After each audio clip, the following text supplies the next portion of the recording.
needs to a Chihuahua who can't get nothing in the environment, has to rely on a motherfucker to give him everything. You are a modern day human version of a Chihuahua that used to be a fucking wolf.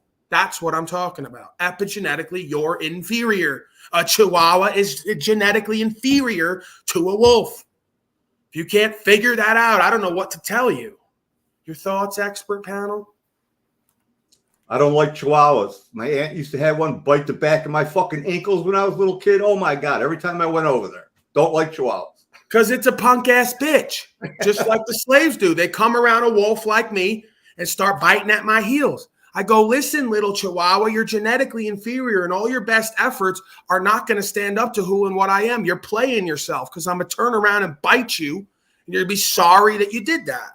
So it's all a false strength presentment because the Chihuahua knows on some level it's inferior. That's why them little dogs act like that, because they know they ain't got it. Wolf don't do that. Wolf will walk around like it's the shit. Look you right in your eye, motherfucker. What do you want? You want it or not? I ain't going to bark at you. I ain't going to yap at your heels. I'm going to look you in the eye, and if I think I could take you, I'm going to take you. If not, I'm going to keep it fucking moving. It's that simple. You don't think human beings exemplify? We like literally tattoo this shit on ourselves, all these spirit animals, and act like we don't understand. These are all aspects of life and creation. They're aspects of self.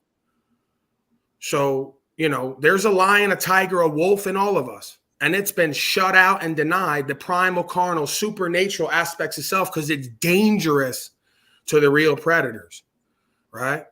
The predatory, in quotes, aspects of self are shut out and demonized because they're dangerous to the real predators who are actually embodying that. They're actually acting like predatory wolves, taking your children and feeding on them, okay? So, you know, again, they'll say I'm criminal minded because I've activated an aspect of myself that I don't even really like. It's not really even me, but it has to be activated in order to deal with the scum who are living like that day to day. You know, predators only really understand a lot of the time predatory language and body language. You know, you're not going to sit there and try to pet a wolf and lick on it and love on it. You better stand strong. You better present in energy, and you better be unwavering, and it's going to have to believe that it's going to be a problem fucking with you on some level, right? So I don't tell you buck up physically to these people in the system, but you better present in a way where if it's God alone, they're feeling like, hey, if I deal with this guy and keep fucking with him, something or someone is going to cause a problem for me on some level, somewhere even in their conscience. They have to feel like this is more of a problem for me than it's worth. You know, if enough of us do that, it's all over with. But we need to stop acting like genetically inferior, cowardly little domesticated Chihuahuas, answering to commands. Sit, stay, lay down, go over there in your box. And they all do it. Then when I say, hey, boys, we become genetically inferior, they say, stop being a bully. I go, okay, you don't want to get like me. You don't want to feel what it feels like to be empowered and inspired and in control of yourself, and to be looked at and viewed as dangerous by the motherfuckers who are really dangerous. I'm not violent.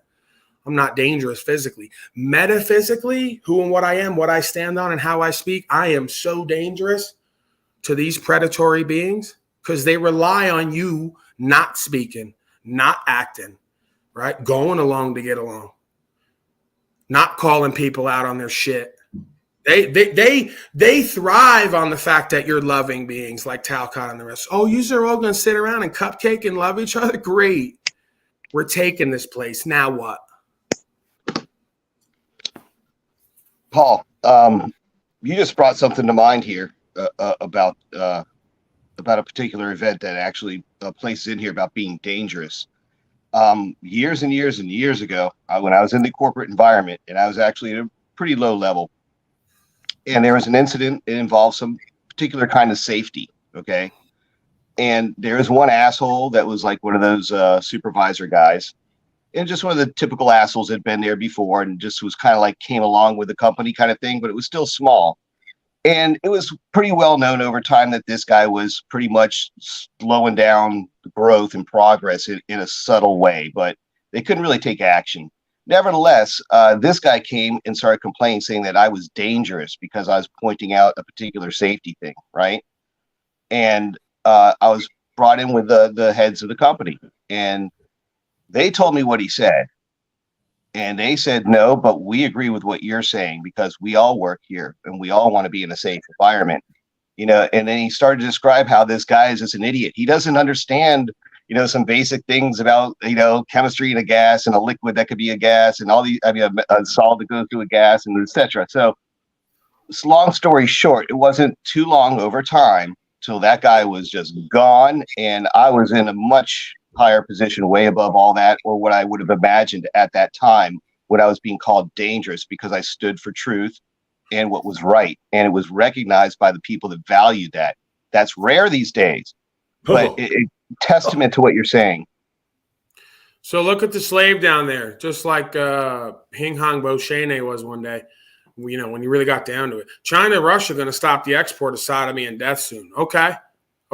Listen, bro, I don't deny that the United States corporation is one of the most demonic forces on this earth at this time, constantly causing war here and other places.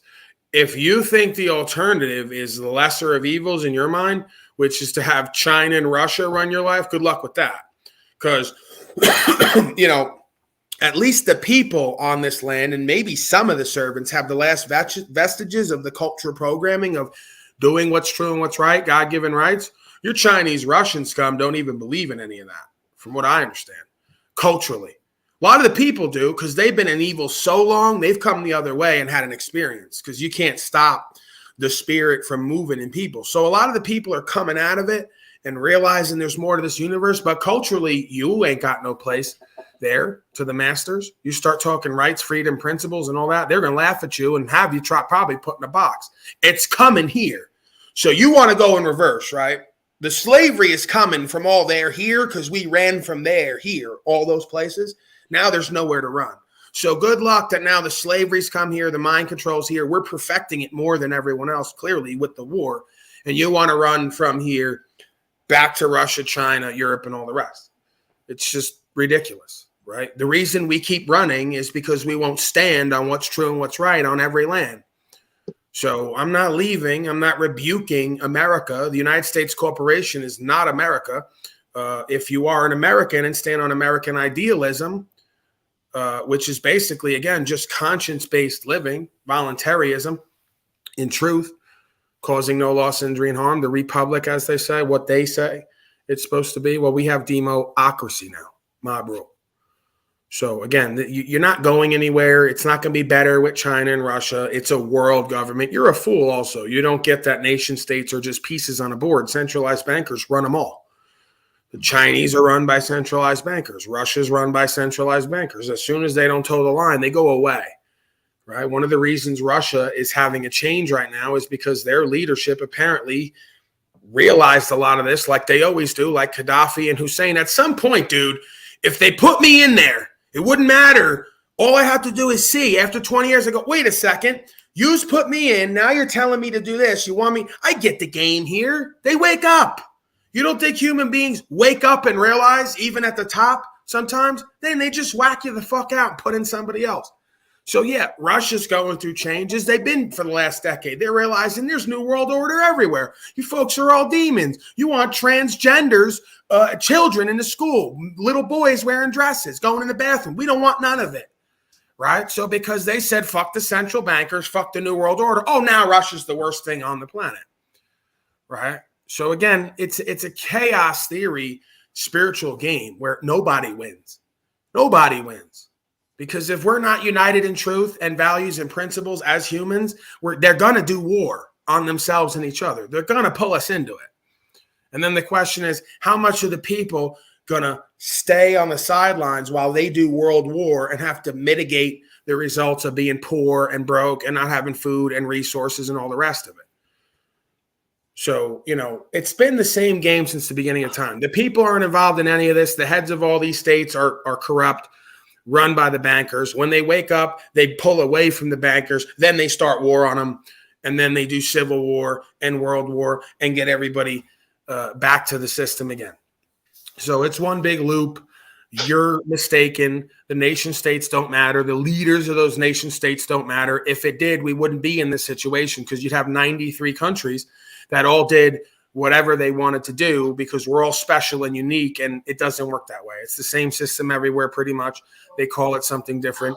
If you do misdemeanors based on what's written down, you go to a box. And obviously the misdemeanors are usually all the same, cutting in on their action. We're going to sell all the drugs. We're going to pimp all the hoes.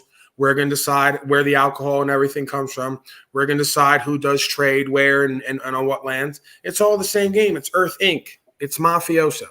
We're going to divide up the territory. We're going to divide up the resources, and we're going to tell everybody on the block where they're going to be and what they're going to do. And if they don't, someone's getting hit out in the open to teach everybody to get in fucking line. You know, it's not that hard to figure out. So just keep thinking that it's all random and coincidence and everybody's their own person and everybody's running their own nation. And, you know, when they don't do what the centralized authorities say, they just get hung and shot and killed and replaced. It's all just coincidences, right?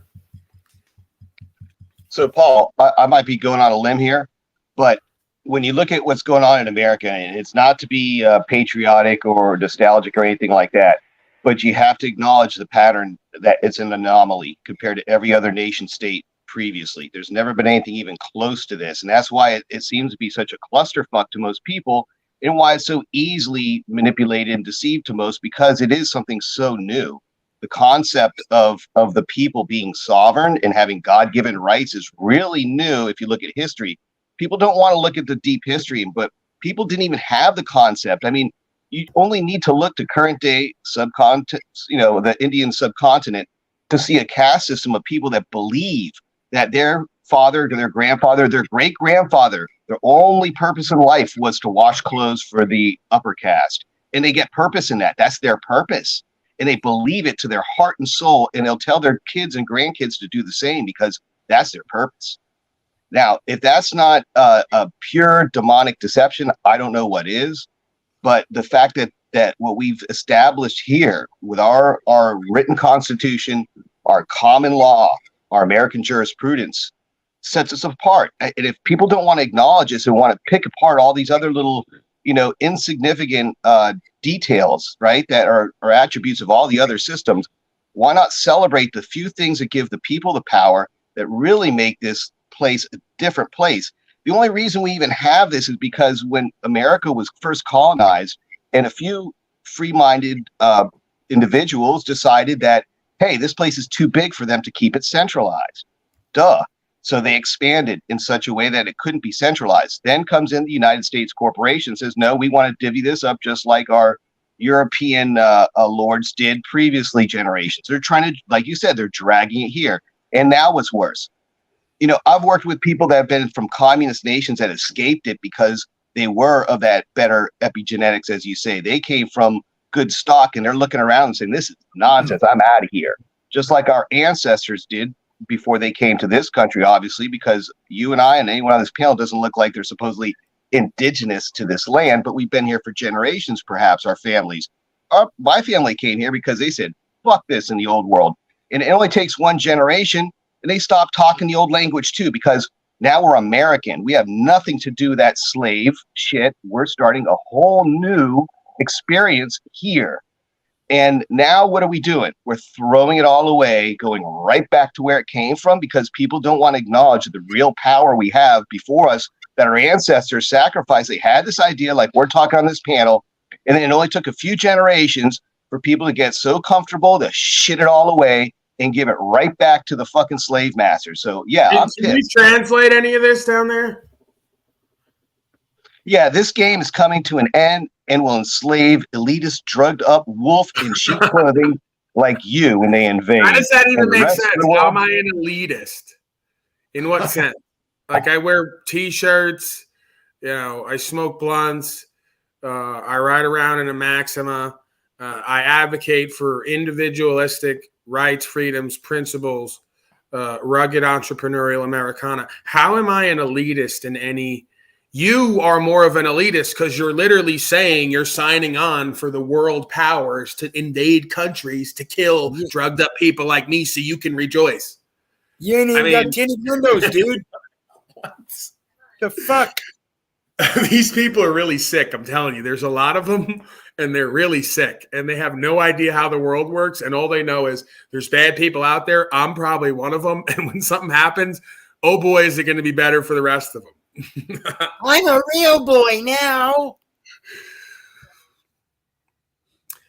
We're not going to get to see this slave, are we? All right, I'm going to put you in the chamber. I told you to come on up or shut the fuck up. You didn't want to listen. So now I got to chamber you for 5 minutes, you filthy slave. And if you keep going, I'm going to have to block you because I want to see you and hear from you up here or not at all. Children should be seen and not heard down in the chat. Thoughts, expert panel. Oh, we never got to come on, man. I might only be doing 2 hours today. So and then I'll do 2 hours later again. We're back to the old format. I got to get to Israel. I'm not going to let you. You already took up way too much of my time when we got important shit going on, okay? You want to talk about all rights, freedom, principles, spiritual faith, blah, blah, blah. 34 rockets fired into Israel, okay? Serious fucking business, people. Latest we're learning. Hey, can I ask? No. All right, go ahead.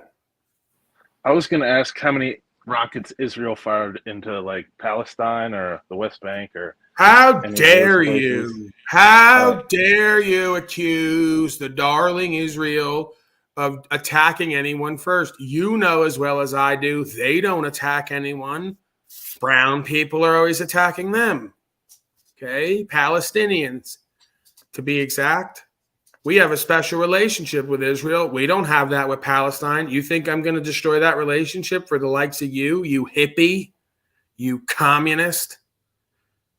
How dare you? Why not 33 rockets, Paul? Why 34? Somebody accidentally hit the button one more time. They say, hey, they say, hey, hit it 33 times to send a message. They accidentally did 34. So, hey, wait. So Good Friday's coming up. What do you think the Israelis do during Good Friday? Sir, what? They wait for it to pass over. All right, I yield. Oh, okay. Came from southern Lebanon into northern Israel. Look at that brilliant blue sky there as they just streak across the air. Here's what we know. 34 rockets fired into northern Israel. 25 were intercepted by the Iron Dome system. That's impressive. Did he say 33? 5, however, Dana, hit Israeli territory. Some damage and unknown number of injuries.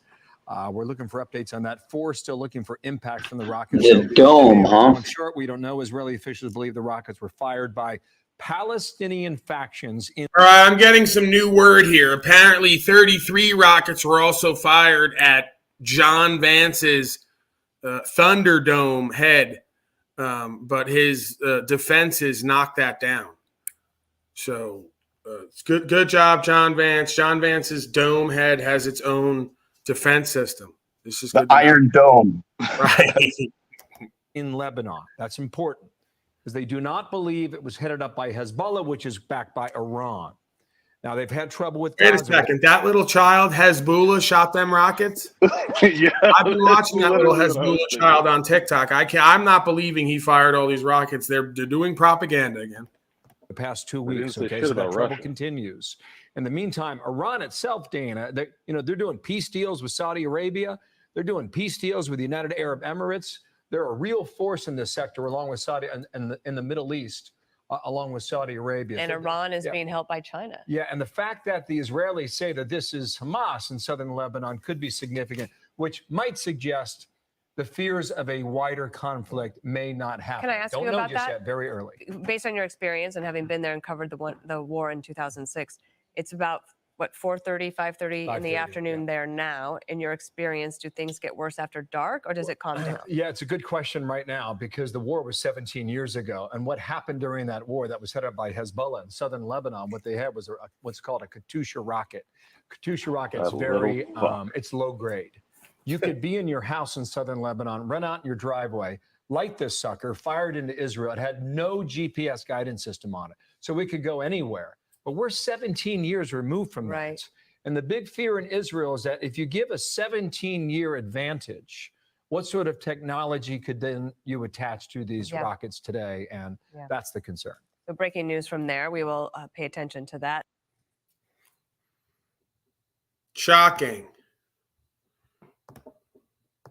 Your thoughts, Thomas?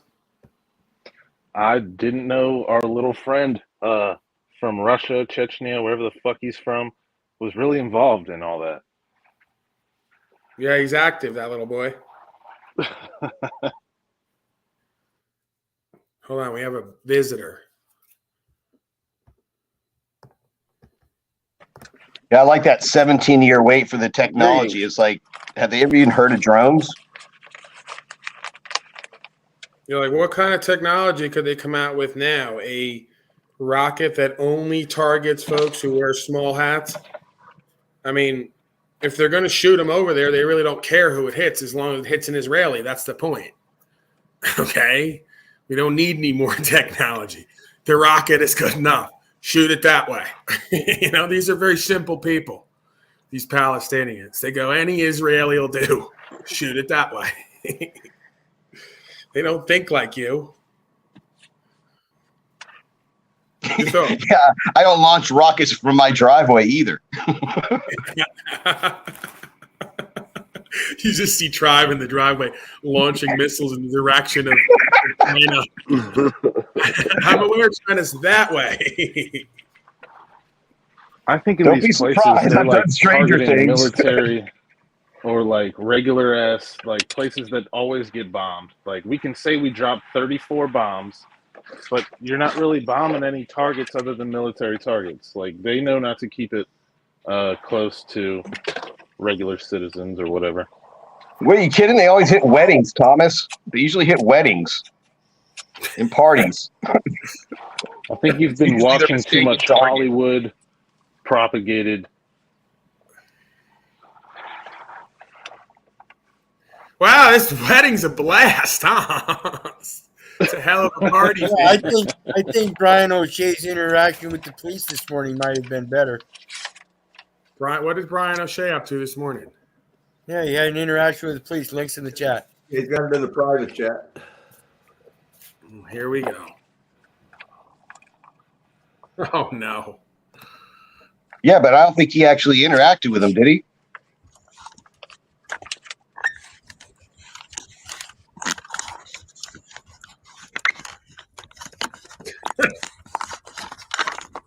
Just put it down, Brian. Put it down and back away. Okay?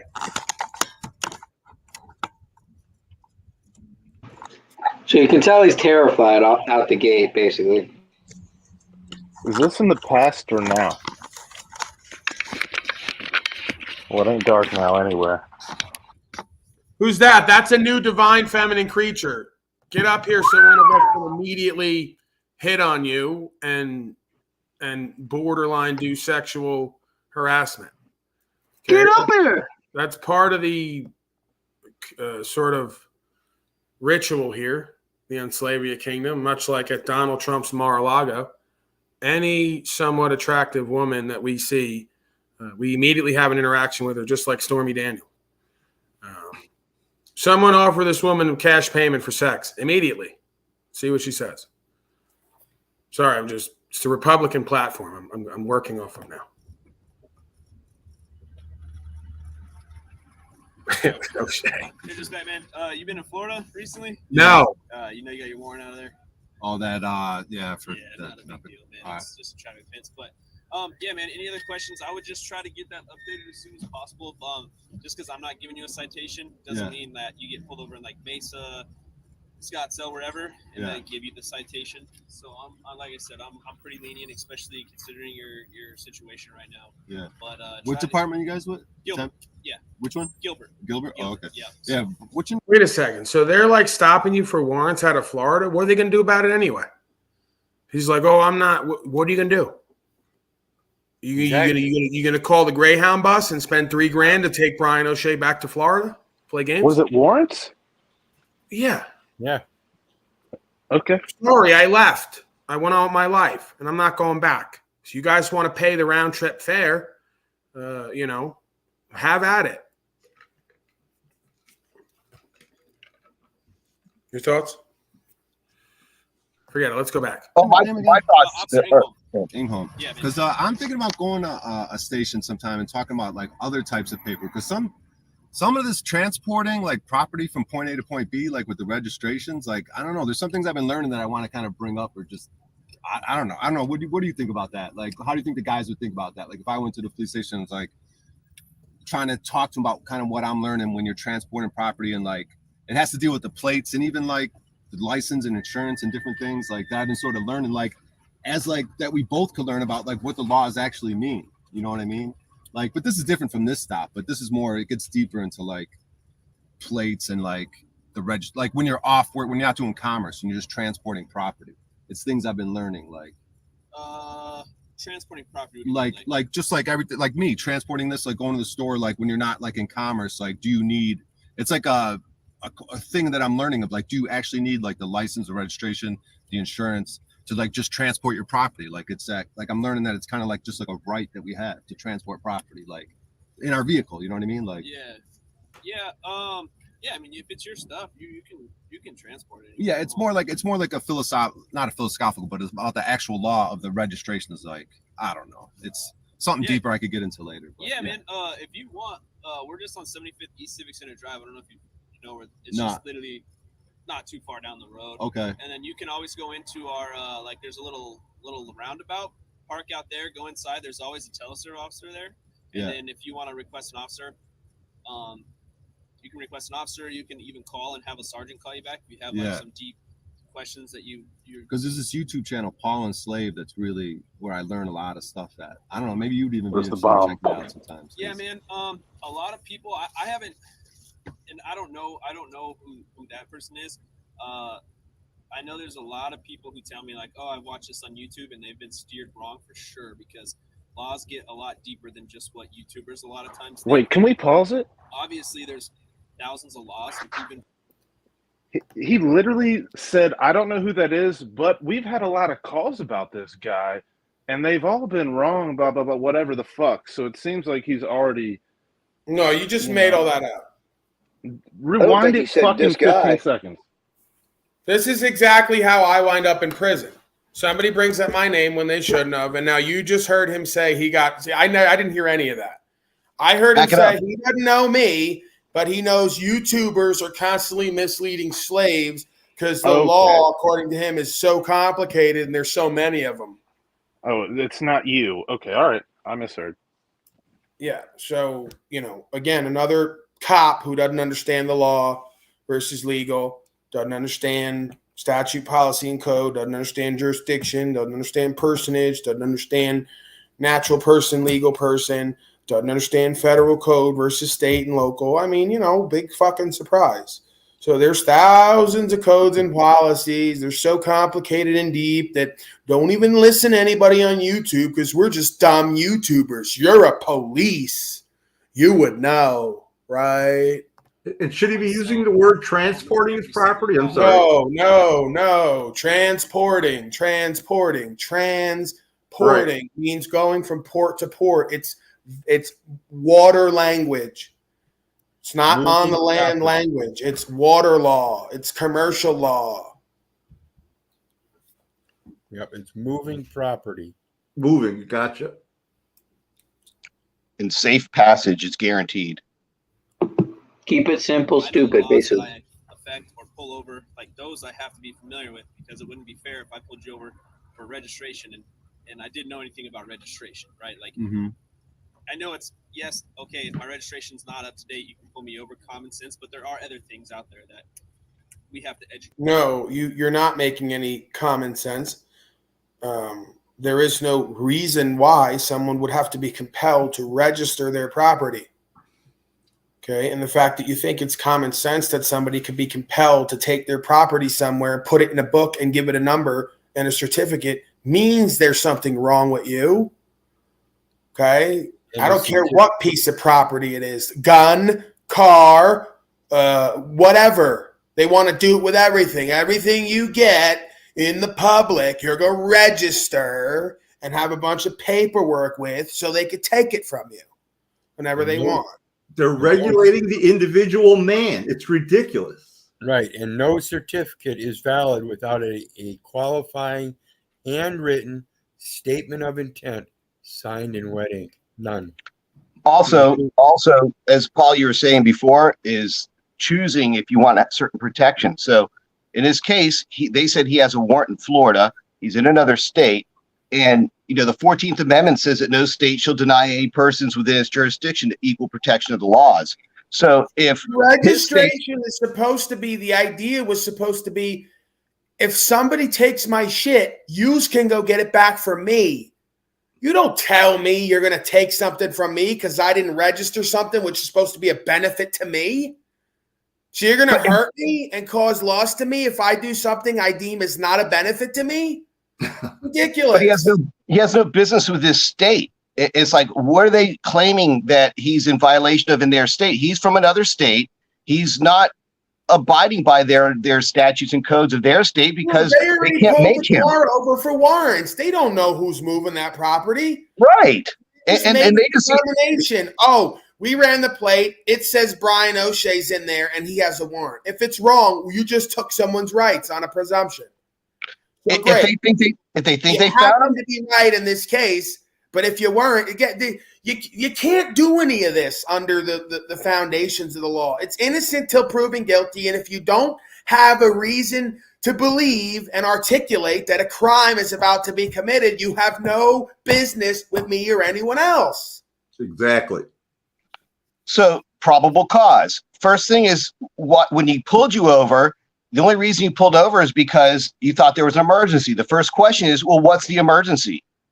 And then they're going to have to say what this and that, and then you're going to be like, but I'm just moving property right now. It's not an emergency. It's a routine traffic stop. Forget about the fact that trafficking is another commercial term like drug trafficking, human trafficking. Forget about that. It's just a routine trafficking stop.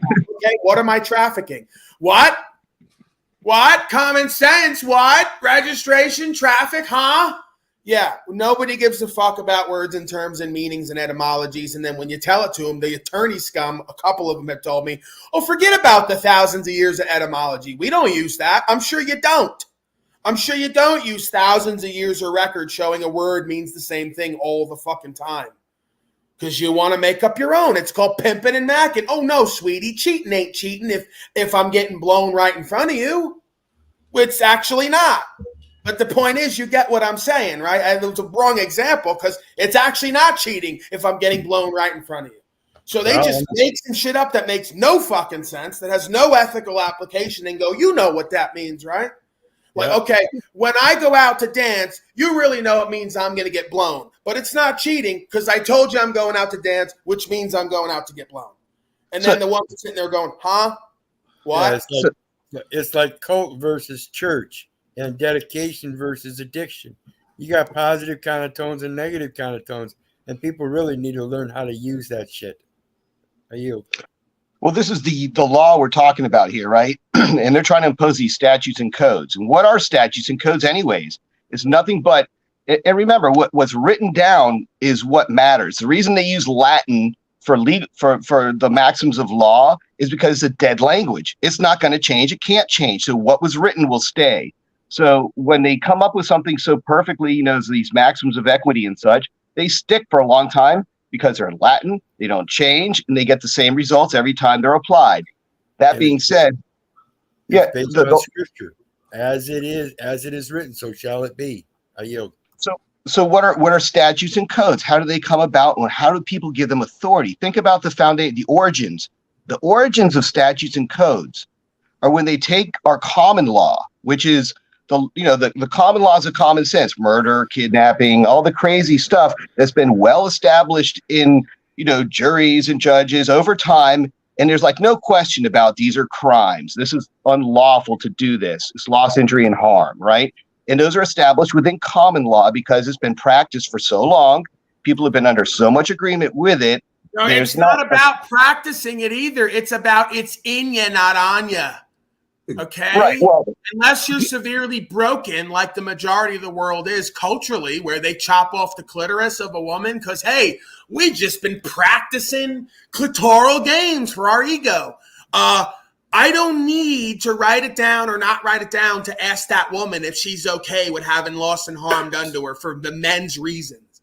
Okay, I don't give a fuck what people have been practicing. We have a conscience. God gave it to us. If you're not broken, you can access it. When you access it, it gives you a fucking common sense understanding of how to live responsible and accountable without a bunch of slaves writing down 1,000 reasons and ways why and how. Pretty fucking simple. It's called being a man. No question about it, Paul. No question about it.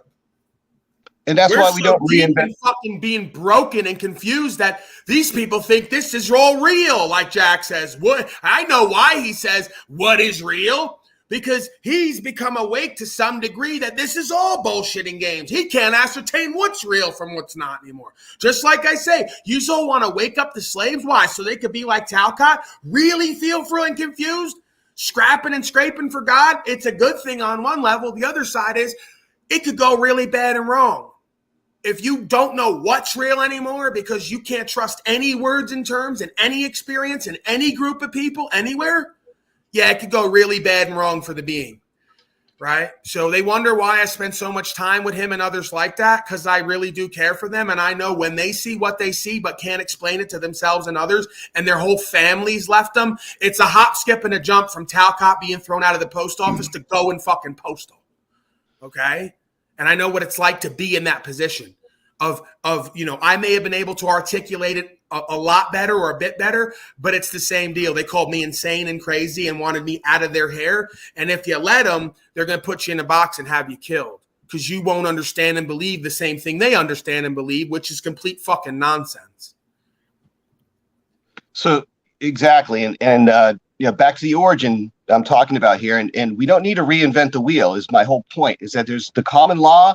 It's dirty to look at, and you look at, but it's a recorded, written history of how it's been practiced. We don't need to keep doing this. We know what's loss, injury, and harm. It's well established. If anyone has a question, there's a body of work called the common law you could look to give it to you in excruciating detail. That being said, because of that, there is a particular truth that stands behind it. We could live in that truth that stood by the common law. We just distill it down, concentrate it down to the rights, freedoms, and truths, right?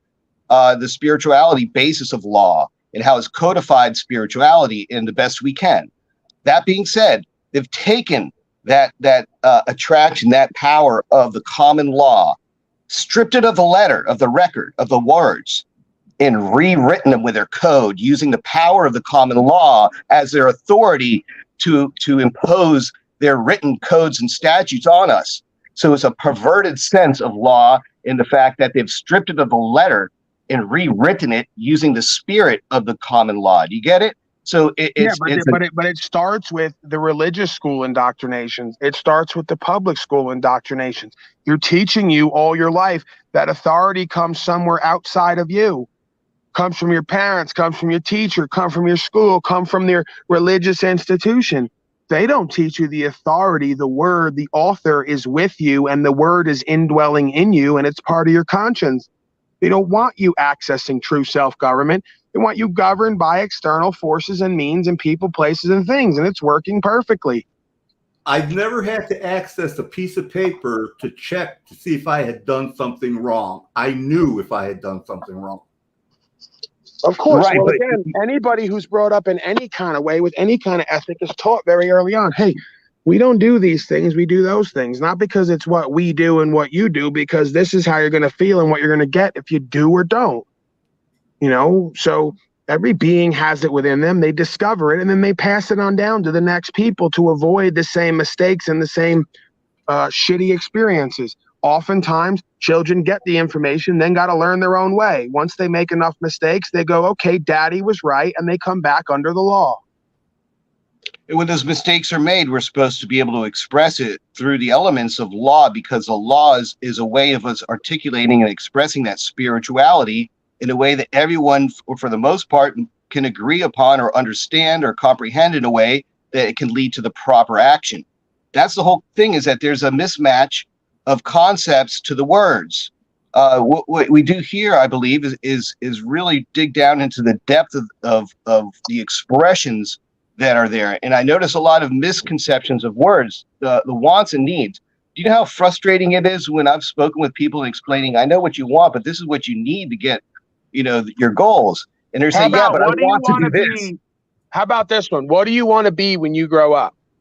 As if you're not already someone or something, and as if the answer shouldn't be for everybody an honorable man or woman, right? So they want to overlay an identity that is away from the supernatural, which is honorable, respectable, trustworthy, empowered man and woman, right? They want you identifying with your body and what it does as who you are. Well, that's why we have a society full of people who don't know who and what they are and what they need to be. They just know what they want and don't want, because it's right out of their identity they've been given.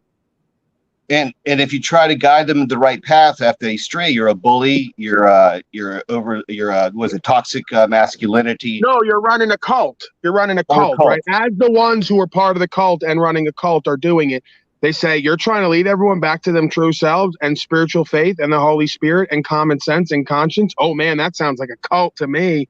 Something's got to be done.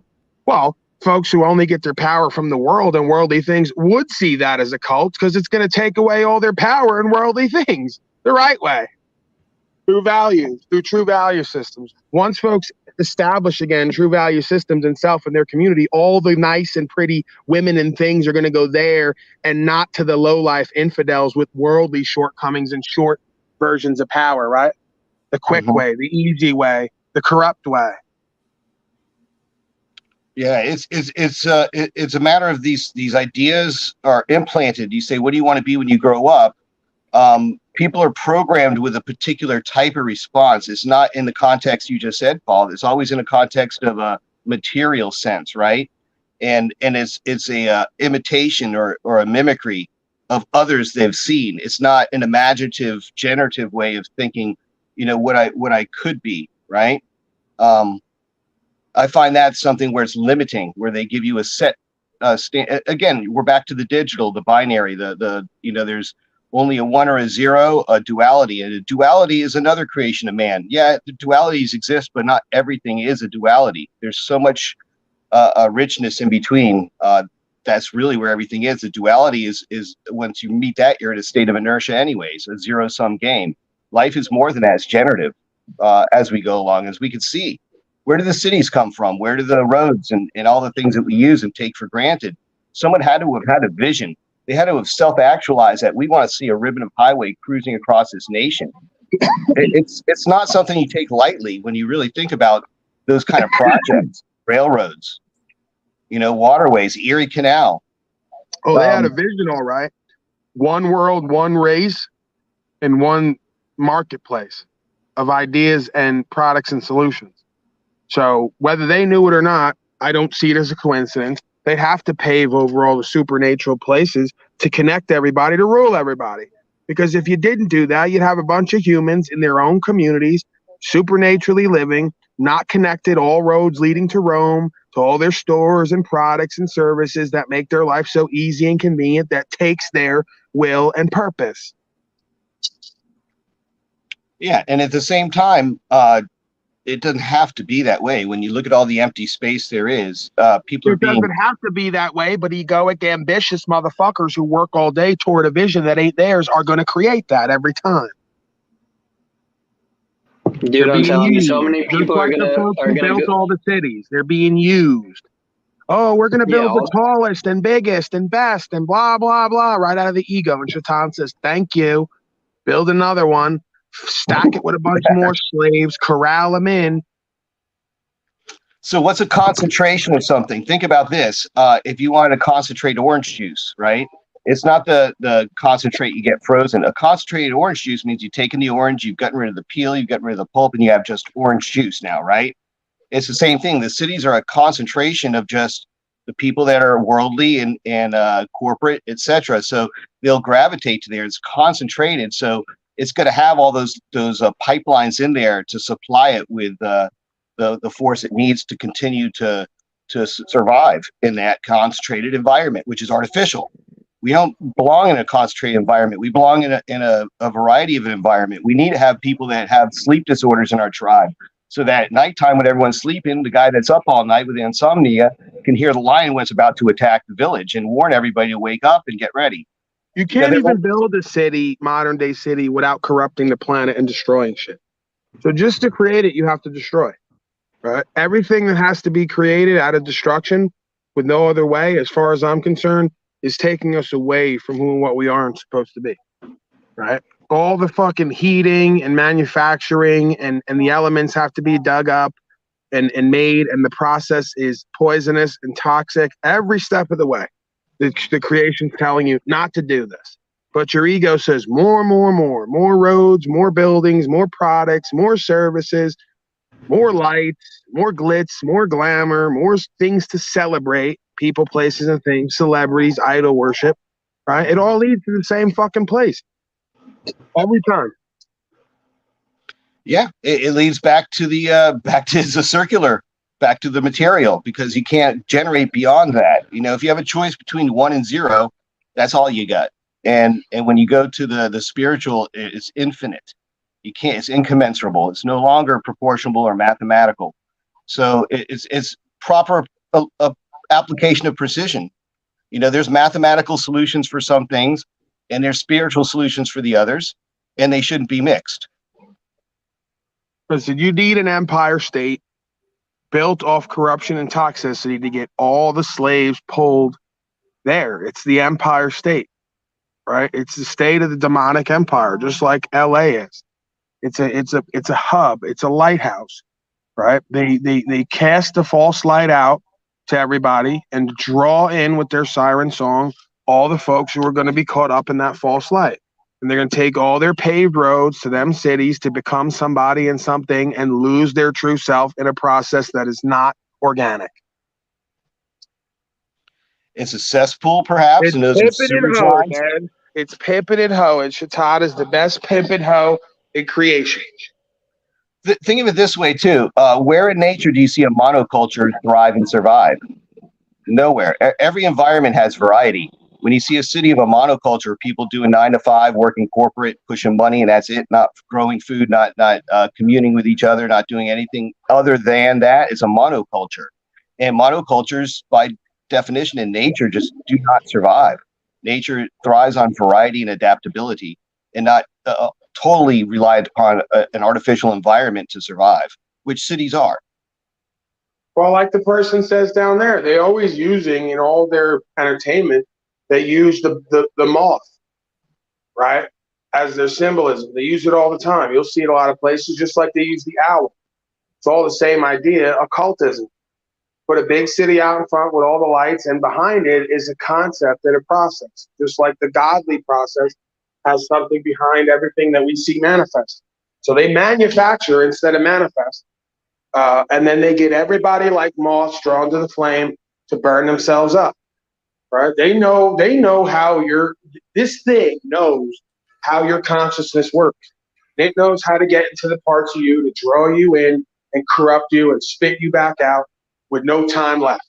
They're sitting, all of them, somewhere 60, 70, 80 years old, just realizing they were fucking pimped and macked and played and have nowhere to go now. And ironically, the only place they're going to have to go is to listen to somebody like me and wonder why the fuck they're sitting there listening to somebody like me who seemingly has done nothing and had nothing all their life except for this understanding of who and what we are versus what we become. Right? So it's so cliche at this point and so obvious and common sense to many of us, but to the majority, they go, what's he talking about? What does it all mean? Why would we want to even listen to him and give up any of this till they get old enough to realize they're close to death and none of it meant a motherfucking thing except their choices of what they're going to stand for while they're here and represent. They've been represented so much in their life, they don't represent anything while they're here. So again, they need to get away from the cities and the political affinity groups and the community idea of successful people. All of it is destructive. Because if there's not a spiritual faith and a consciousness and awareness and a real practice of being a better human being, it's all for nothing. And that's exactly what's proliferated everywhere. Cities, states, suburbs, all meaningless, mundane, obscure, mediocre, lukewarm lifestyles, chasing the next dopamine hit, the next possession, while losing themselves and their destiny.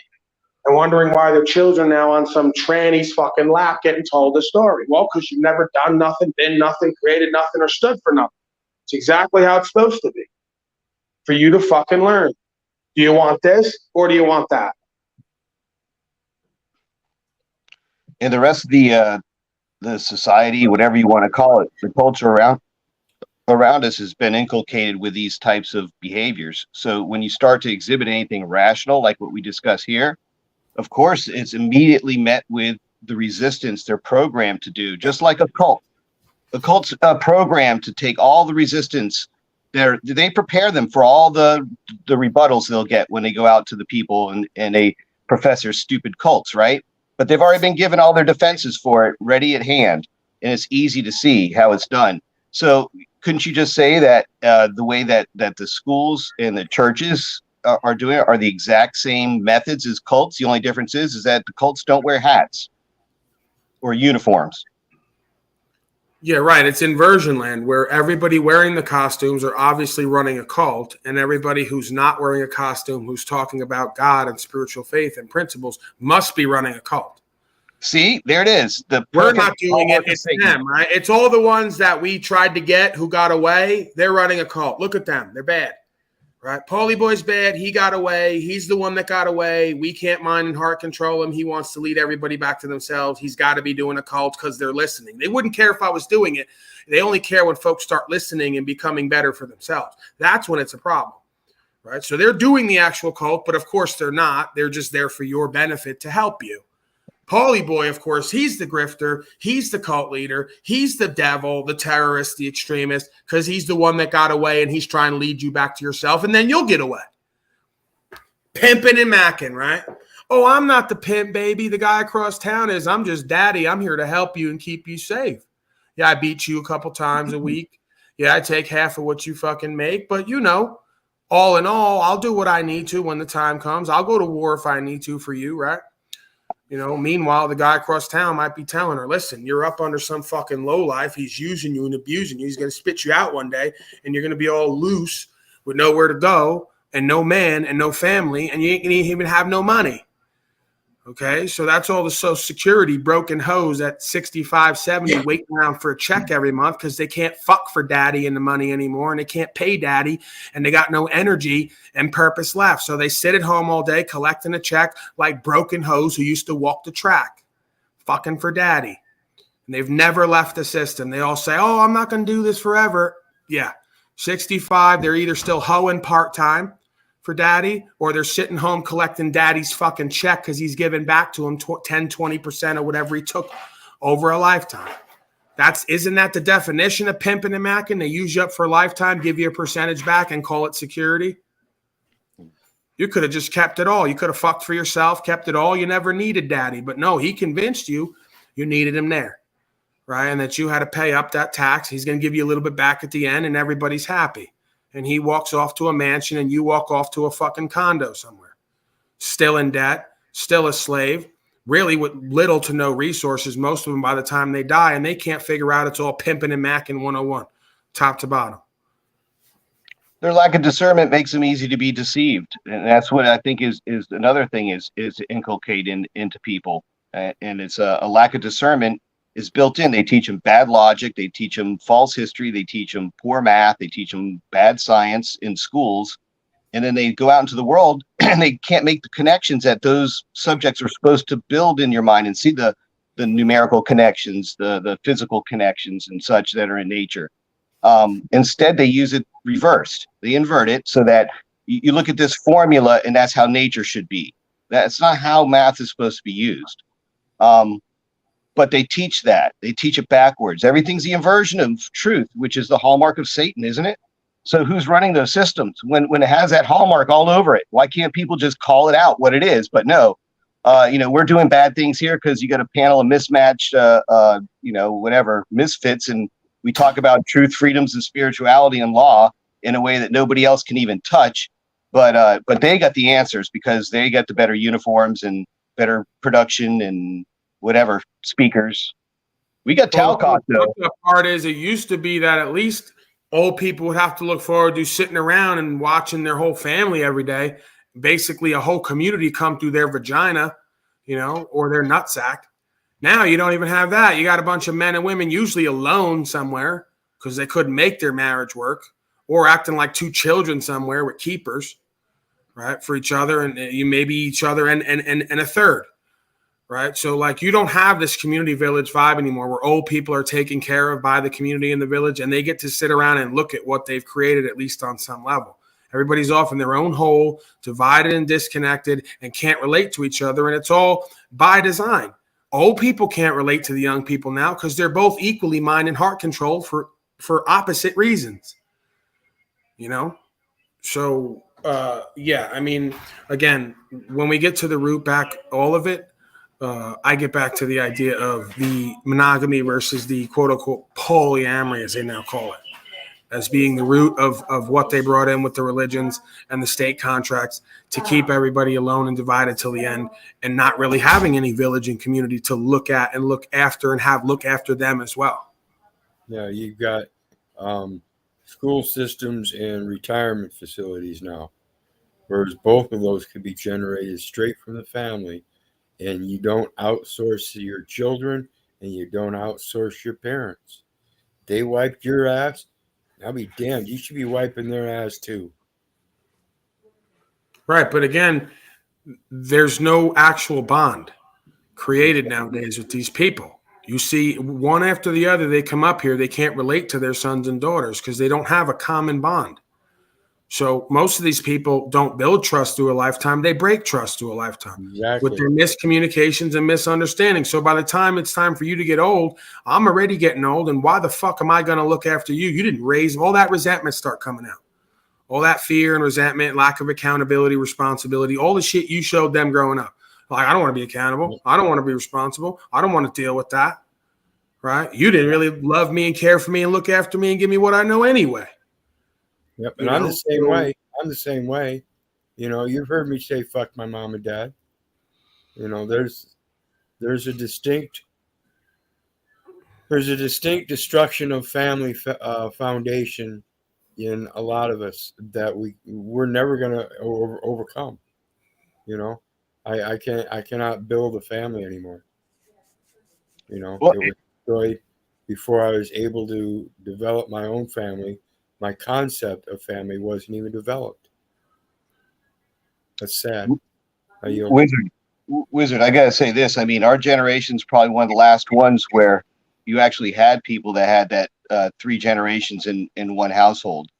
I mean, whether you did or not. I mean, I came from a home that did, so there was always that connection. And what Paul's saying is exactly right. I mean, you know, you can have a grandmother just sit there and do nothing all day. Just the fact that there's kids running around the house, even if the parents are out working, whatever, it's, you know, it's satisfying. And it's a way of peace as you depart your body here. It's something that's natural, and it's been taken from people because, like you said, it's been institutionalized. The same way the kids have been taken away from the households too, and lose that connection with the 2 generations away. That's where the narcissism comes from, you know. Because the parents that aren't going to stop the narcissism with the kids want to fuck you, mommy, daddy, or whatever. At some point, they get rebellious. But if grandpa or grandma comes in and says, "No, we don't do that," it puts out that narcissistic fire that like no one else can. Not the system, not the mother, not the father. So without grandma or grandpa there to regulate that narcissistic fire that burns within and can get out of control into a conflagration in people you see with that disorder. And strictly, I see as a function of a lack of that connection with that other generation before the parents. That's a functional bond that we've lost, and I think it was engineered intentionally to strip them away into these institutions, the old people, instead of just make them be able to stay with the family, and then you don't have to have daycare and all these other things if the parents do want to take some time to work. And also, that's where you fill in that gap of people that we need in the fiduciary assignments that are willing to do it without pay. Oh yeah, exactly. As well as some of those patrol positions saying, "Hey, I'll keep an eye on my neighbors, and all I need is the phone." Granted, however, I will assert my Second Amendment right and carry whether you can see it or not. Just beware. I might be, I might not be. God help Wyzard. God help the man that fucks with Grandpa Vigilante in my neighborhood. Let's just put it that way. He don't have to have a gun. Anyone wants to contest that guy, oh, people are going to come out of the woodworks. It ain't going to be pretty.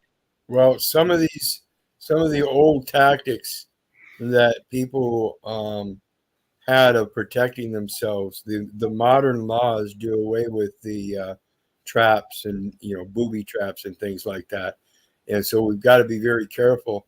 But at the same time, that doesn't mean we're not supposed to be aware, and that doesn't mean we can't be availed that same protection.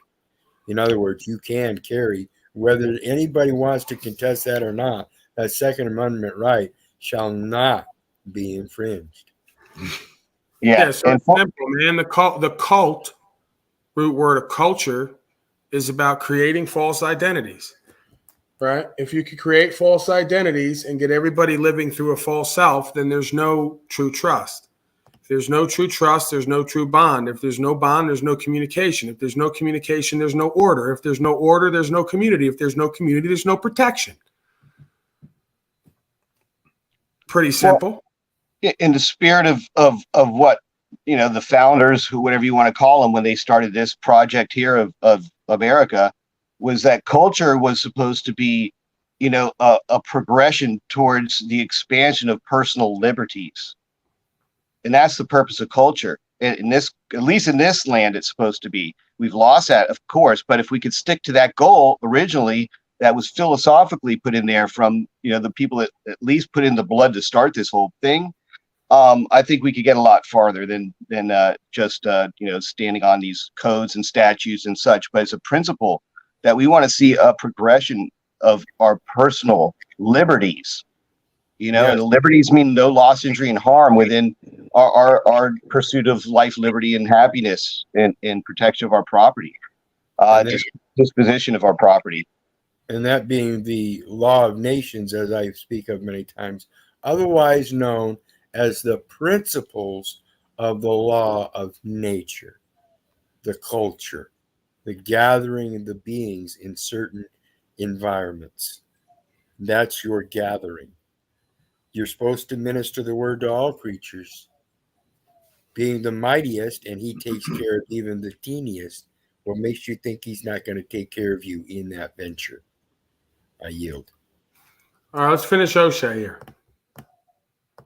Get ourselves on. I was just about to say that. We may not be aware of because of the thousands of different laws that there is. It's very difficult for us to know. Every single year, there's something new that comes out. Every single year, there's something that they take away. So, yeah, if you're interested in stuff like that, I would definitely you can even go down or even just request an Arizona law book, the ARS statute. That's what we go off of. So anything in that ARS book, if it's in there, that's what. Yeah, ARS is like they all are. They're state of corporation and they're revised statutes. Revised statutes get taken and put back, as he says, every year. That's not law. Law doesn't get rewritten every fucking 2 weeks based on your new interpretation, aka your new bullshitting rap. So the foundation of law is static. It's based in conscience and common sense. It's observable, definable, experiential, explainable, experiential, if I didn't say that, right? Everyone can come to know it and feel it and understand it, separate from a fucking revised statute code booklet, dumbass. And those statutes are, in fact, the commercial code. And how do we know this? Because each and every last one of them has a fine attached to it. Now, there's a motivated person. At least he's not on a toilet with a fucking paper roll across his you-know-what. Welcome. I love the tin hat. What's on your mind since it's under that beautiful hat? And remember, we're listening to O'Shea, so don't make it too long.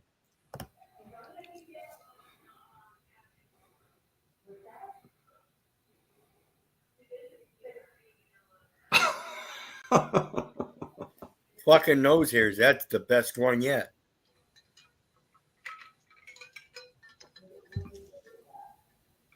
What motivates you, brother?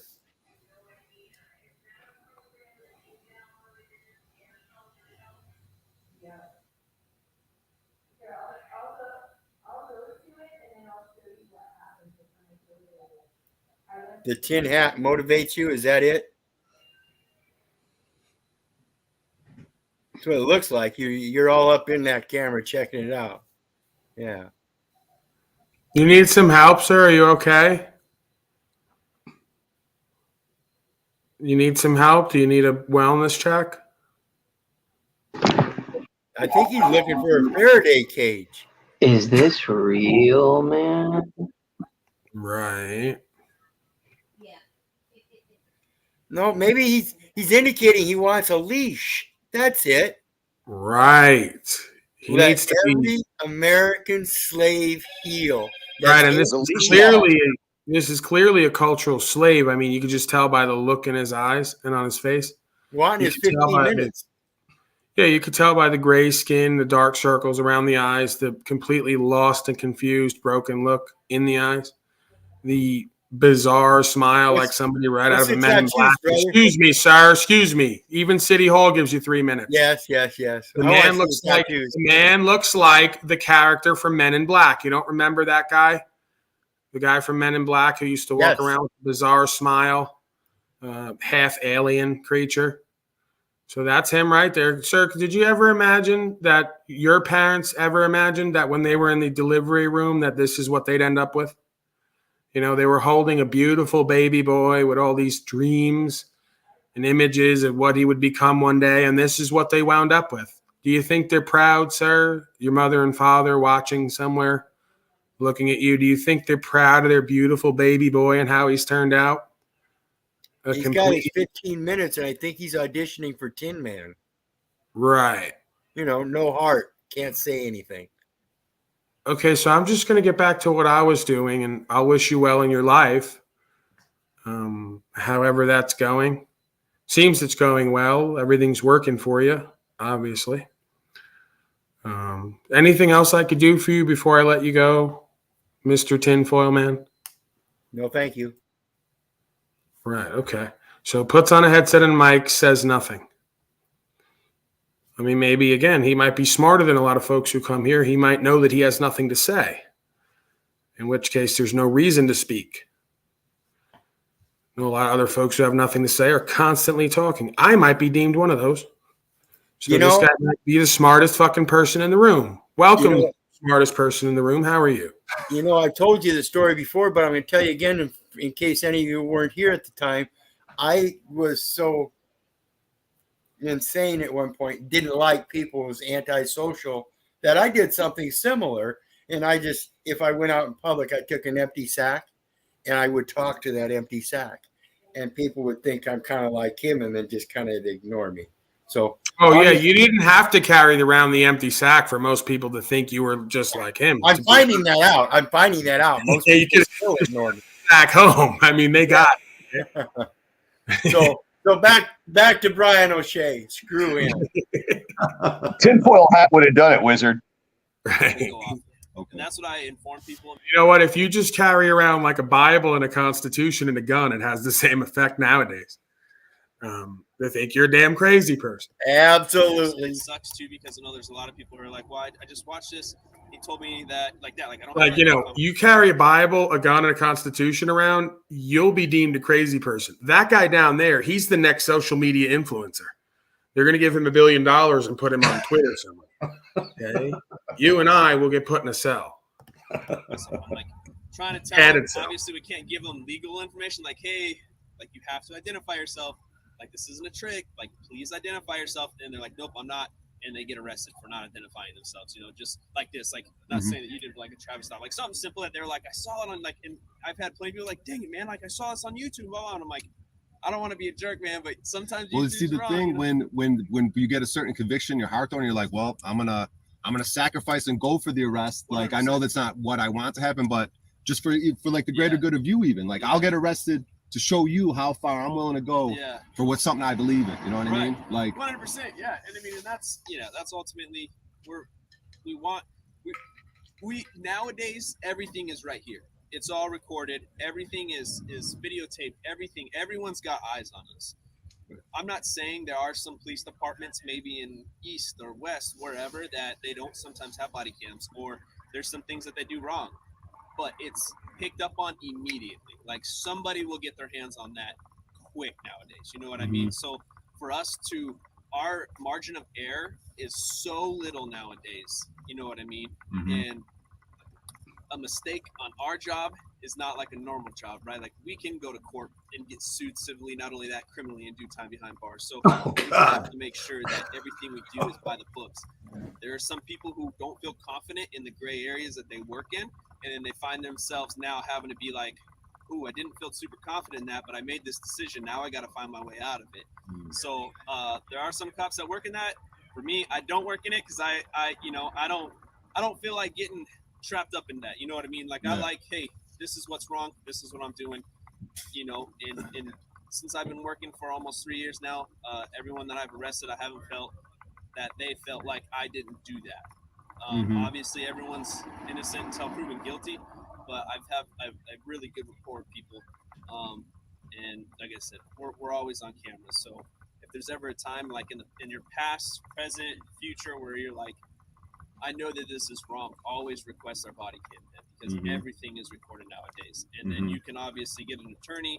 You can get people. You can go to a different police department, like wherever, and be like, "Hey, can you review this? Like, I feel like this isn't correct. Like, I feel like this wasn't justified." They'll review it. They'll take a look at it. But yeah, man, it's everyone does it for a certain reason.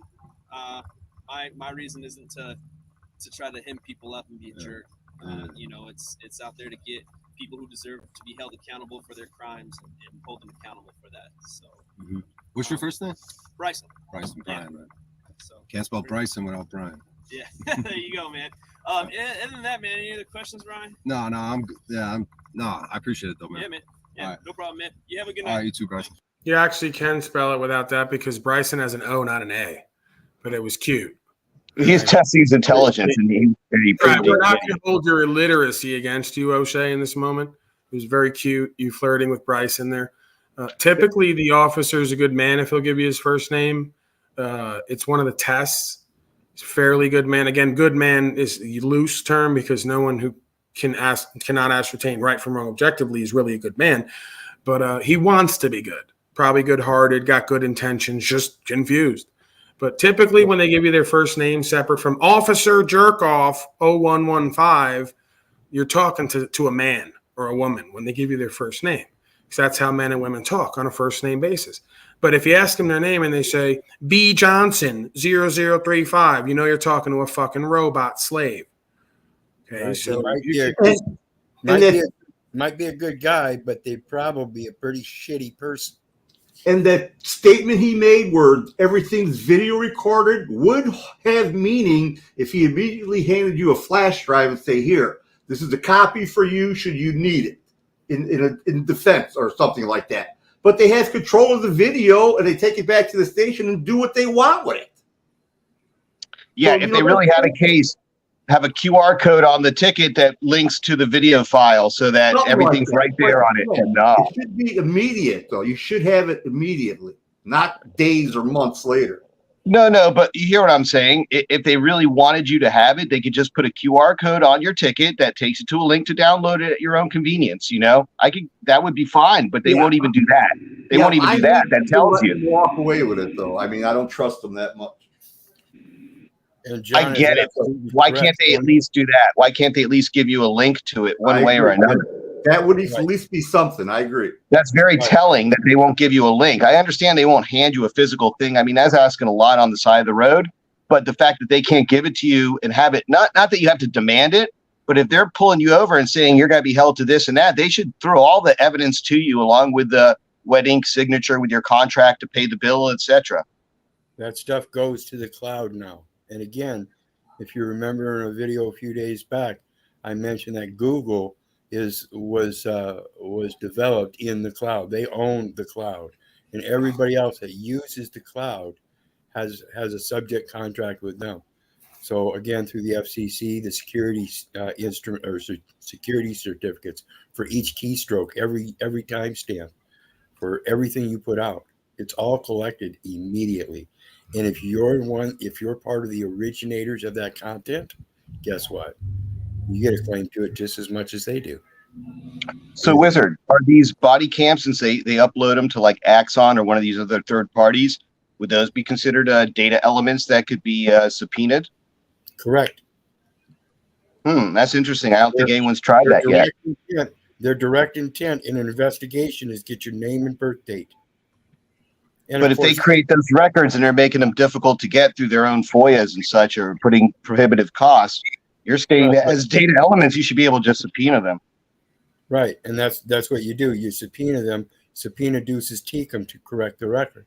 These elements are in the record. I know they're in the record because I put them there.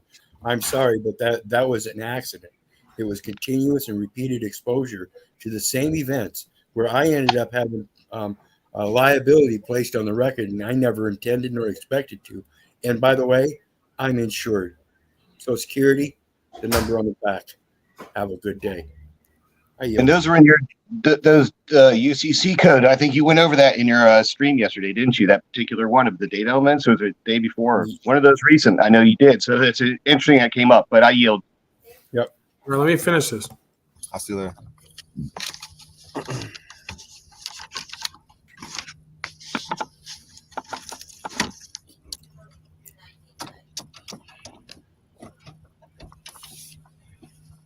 I started filming. I forgot to film. All right, that's pretty much it. Yeah, excellent job too. I don't know what they stopped him for because I haven't listened to it all yet. He might tell you there at the end, but if not, we'll talk to him soon and find out. But yeah, excellent job is in regards to demeanor. You could tell he wasn't nervous. He wasn't cussing and swearing at him. Kim, if you're watching, and Mitch, if you're watching, very complacent and comfortable and assertive that he was just the interest of education only. That was it. No mention of filing suits or making false claims or anything, but just in the interest of education for all parties involved. Excellent job, Brian. I loved it. I yield. All right, well, go ahead, give sort of a final roundabout. I'm going to go out, and then when I get back later, I'll probably do another hour or two. I'm sure Talcott and the rest will be on. You know. What about Wes? Oh, yeah. Wes Okay. later? No, I'll give you Wes now. You're right, sir. Keep me honest. Keep me on the ball. There's an infinite supply of Wes Watson, so no reason why we can't have a little bit before dinner. Don't spoil your appetite, though, Trev. Come for Paul, but we stay for Wes.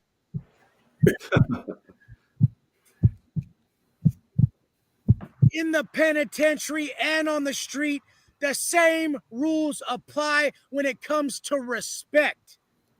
The rules which garner respect for us as individuals are non-negotiable. Absolutely. Out in the pen, though, you have nothing. You can't roll up on me in your car. You can't flash on me with your watch in your house and your stuff. Yeah, some people have it a little better, but power is not distributed that way. Respect is not distributed that way. You get your respect by the way you conduct yourself. A quality program, the way you work out, the cleanliness you keep, your wake-up times, your consistency, your loyalty, all the fucking greatest things that make a solid individual are what are a paramount in the pen. The character traits that are going to propel you forward on the street are what are just looked at as in the highest degree in the pen, the highest ability to fucking conduct yourself. Regardless of how you're feeling, you're going to stick to these certain rules. Once you're stripped of everything except your character and your principles, everything becomes really fucking clear.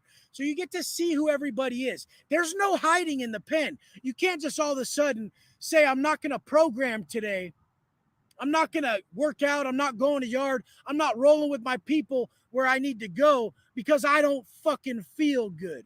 And that's what happens on the street. People are working with their feelings too much. They just go hide. They disappear. They come back and act like it was all good. And that shit's sickening to me. That's why on my Instagram, I push that everyday shit because that's all that matters is that one day for sure out of that week, you're going to hit that wall and have to climb over that motherfucker. How else are you supposed to level up if you're not consistently hitting that wall? So respect being paramount in the pen, coming from your conduct, the amount of time you've done, the amount of work you've put in for your people. Obviously, drug use is massive. Motherfuckers on the street, in the pen, whatever, are looked at as liabilities when they use drugs or have certain addictions and certain vices. I don't even care if it's that you're a fat motherfucker and you can't quit eating a bunch of shit and you're lazy. Sack that shit the fuck up. This is what it comes down to. Motherfuckers who disagree with my topics on this, keep that shit pushing. This page ain't for you. Richard Simmons will tell you everything you want to fucking hear. I'm not gonna. It's not gonna fucking happen because I know what's gonna get you to your highest potential, and that's pushing yourself. That's pushing yourself in the three main areas: mind, body, and soul. We don't give a fuck if you want to do anything. It's about what's best for you to reach your highest potential. People will tell you that you can just love yourself, you can just choose to respect yourself, and all the above. But that's not a fact. You have to answer the call of your conscience to level up, to love yourself, to respect yourself. And you're constantly being given these answers and this guideline by your conscience. The second you wake up, your conscience is telling you, man, I should have got up earlier, or man, I should work out today, or man, I should put down the motherfucking cheeseburgers today. It's Absolutely. level up. Who the fuck do you think that voice is? What do you think that is? You think that's you? You think that's you? Or is that the fucking universe giving you your level up, showing you how to live your best life? But you ain't fucking listening. And the day you show up, motherfucker's going to be standing there and say, hey, motherfucker, I've been telling you this whole time. I've been giving you the pointers. I've been giving you your path, giving you your guideline, and you ain't listening. What's up? Why not? Got to do it. Always take these. The hardest route possible is going to benefit you the best. As a rule, adversity is going to reveal genius. Prosperity is going to hide it. Just because you're not rich, that's not what prosperity is. If you're fucking constantly seeking pleasure, sitting on your ass, having these good ass fucking times all the time, you're going to soften yourself up so damn much that when anything bad happens, like your motherfucking DUI, and you show up as my motherfucking celly, you're going to be too soft to hack it. They're going to be hitting that bell on the table at Donovan. Ding, I want to bitch up. We ain't even fucking playing that. So we keep that shit hard as fuck from morning to night. People tell me to chill out. But the biggest thing is I don't take advice from people I don't want to be like. So you better make sure you fit the bill if you're going to give a real motherfucker advice. Biggest problem I see out here. Men, women, children, teachers, preachers, whoever the fuck, not personifying the teaching. They're not personifying the teaching. I don't want to look like you. I don't want to drive that shit bucket you drive. I don't want the problems you have, so I ain't going to take your advice. There's plenty of people out here doing it on the level that you wish to do it on. So go ahead, when a motherfucker tries to give you advice that you want to be nothing like, go ahead and spit that on him. Go ahead and tell him, hey, man, like, honestly, all due respect, you ain't in the position I want to be in, okay? And that goes for the drug dealing route. That goes for the fake hard motherfuckers with all the tats and the titties, man. Come on, man. You're going to go buy the tattoos on the street and you're going to walk around with titties. What the fuck is that? Motherfucker like me sees through that shit from 12 million miles away. I see a half step on a soft-ass motherfucker from so damn far away. I'm already gone. I don't want to deal with this shit. Respect is what it is. I'll put up a post on Instagram. It'll say, a soft exterior is only the reflection of one's interior. So here they come. Here they come. I hear them coming. A bunch of soft motherfuckers trying to explain their situation. Hey, don't try to get your validation through me. Your explanation is going in one ear, out the other. I want to see action. I want to see results. That's what this is all about. Living your best life, getting the results you're after. Nobody wants to look worse. Work for it, motherfucker. I'm not talking shit about anybody's character other than what they're willing not to work for that they want in their heart. You want something in your heart? You get the fuck after it. I want so much that I won't fucking sleep in. I want so much for my people that I'll take less and give them more. I want to see you thrive. I want to respect you. It's hard as fuck for me out here. People ask for me what was the hardest thing for you in transferring from the penitentiary to the street. The hardest thing was respecting a soft-ass motherfucker because they're all over. They got the exterior look, but they don't possess the wisdom. Absolutely. They look like they got it, but they ain't putting it into action. So here's me coming out the pen after 12 million fucking years, and I see these people looking the part, but not walking the walk. And I'm confused because I want to respect people. When I disrespect people, it hurts me in my heart. So what is that?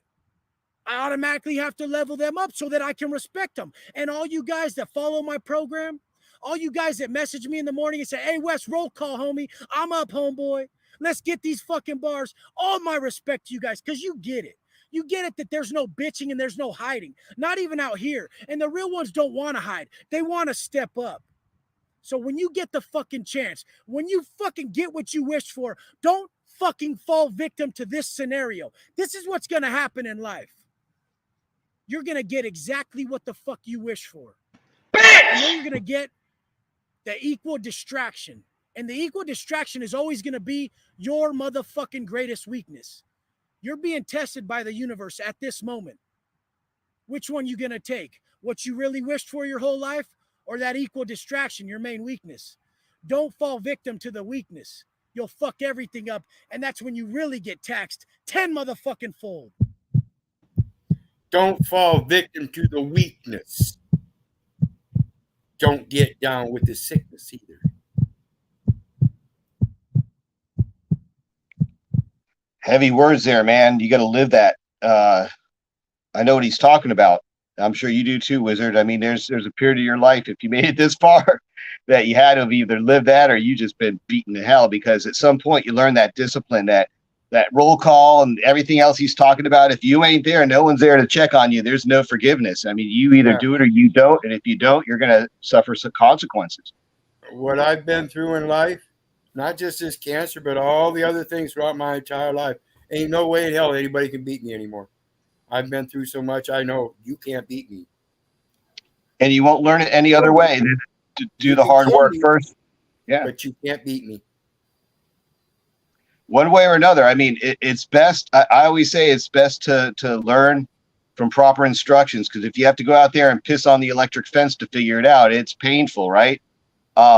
If people can be motivated to get their lives together before it falls apart, then there's a lot more potential that they can, realize in their life, and everybody else can benefit as well, because the more of us that do, the better it is for everyone around us. I think that's something that it's better than the sum of its parts, when everybody is moving towards their own self-actualization, their own personal liberties, as best they can. Yep. And with that, Paul, God bless, peace and blessings. Thank you. I'm going to go hit this Zoom. I'm already 45 minutes late.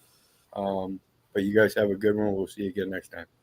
See you, Wyzard. Hey, is that the Christopher Drew? I mean, what is it again? Can you drop the link in the private chat, or is it a private group? No, it's a Zoom on lawful living. I'll drop if you go to Zoom and hit join. You were talking about it like less than a week ago, right? Yep. There's the number, access code in the private chat. I'm going to drop it down in the lower chat for anybody that happens to want to join us. Lawful Living, we do a Zoom every Tuesday and Thursday from 2 p.m. to around 5 p.m. or so, usually 3 to 4 hours. And we discuss all kinds of remedies and solutions, and we're having success in many venues, just like Mitchell coming on and having some help from the call online. We've had that happen a couple, 2, 3 times with success. Lady got her car and was home within 3 hours, and she had already been previously pulled over the week before, where they took her private plates, and they also returned her private plates within 3 hours, because she came on the call, and we all gave them information, and then called down to the station before they even got her there. We were already on the line with them. So in now time action in equity by speaking the word of God. So yeah, well, the Zooms are cool for people who really want to apply the information, but I got sick of the Zooms because motherfuckers want to sit around watch me and listen to me, ask me questions, not apply it, waste my fucking time and their time. Then on top of it, I go, well, I'm going to do a broadcast and make content out of it. Then they want to get scared to be part of the content. You ain't ready. Yeah. You ain't ready to be part of this fucking life and lifestyle in the way that I know we need to. If you're scared to fucking come up here, show your damn face on a channel. Are you kidding? I invite everybody to come to lawfulliving.com. It's just one word, lawfulliving.com, and check out the site. That's where we're all hanging out. We're all having successes in many different venues, child support, children being returned, foreclosures, mortgages, all kinds of things. So hope to see you there and on the Zooms Tuesdays and Thursdays regularly. Hey, God bless you, Wizard, man, but don't forget to get some rest, man. You sound a little tired. I am, but hey, he doesn't take a break either, so sometimes we just got to bear with it. I hear you, brother. Is it restreamable or is it a private meeting there, Wiz? You would have to ask permission from Malika. She is the owner of the site, and she is going to ask for a donation. And if you have a donation, she will give you a recording always. But I would ask her about restreaming it. Okay. All right. Thanks for clarifying. Yeah. Okay. So you better get Mitchell over there because she's grifting harder than I am. She's asking for you got to give a donation to be part of it. So you comprehend. It's not just a monetary donation. She's like me. She accepts all kinds of donations, products and goods and services in exchange too. Services rendered. Does she accept conolingus as one of the she's discharged? She's quite satisfied. She's quite satisfied. Wizard's got that covered, Paul. No, her man does. Her man slave does. That's what she calls him, man slave. There you go. So she's got an authentic corporate male who is around there for pretty much one purpose. At least she has an understanding. Well, yeah, he's a apartment manager. Okay. So he too works for like the government, real estate. I'm pretty sure I know who it is. There's probably a reason that I don't deal with them because there's usually a reason that I don't like everyone, most people, and then I don't deal with them. And the mandatory donation is going to be one reason. But listen, let me not. I don't want to just. It's not a mandatory donation. It's just that if you have a donation, you're going to be welcome to classes and stuff. Okay. These are regular Zooms that are free, and you. Okay, you know what, Wizard? I defer to you. This person lives it and stands on it and regularly goes to jail or has their shit taken because, Right. They try to take her stuff. They try to take her son. They try to take all kinds of stuff, and nope. And her children are just as wicked with it because they are learning from her. Now, is she legal code person? U.S. code, UCC, whatever she needs to do it through the courts and let them know that, hey, you're fucking up and we're going to make a claim if you don't dismiss this. Every last one of their claims is a 12B6. Fair enough. Yeah. I don't know. I'm pretty sure I'm aware of the being. I don't know the details.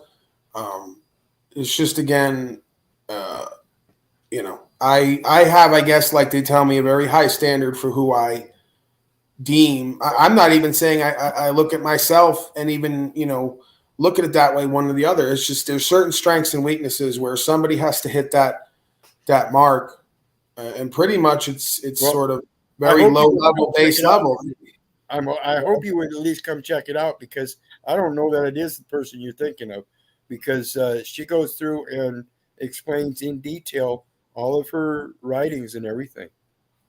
And she explains the process. It's all obviously a man of such high esteem as myself in this community would not be expected to donate. If anything, I'm going to expect a contribution from her to show up. So you'd have to work that out with her, right? I'll let her know how she can contribute. I have various ways, but.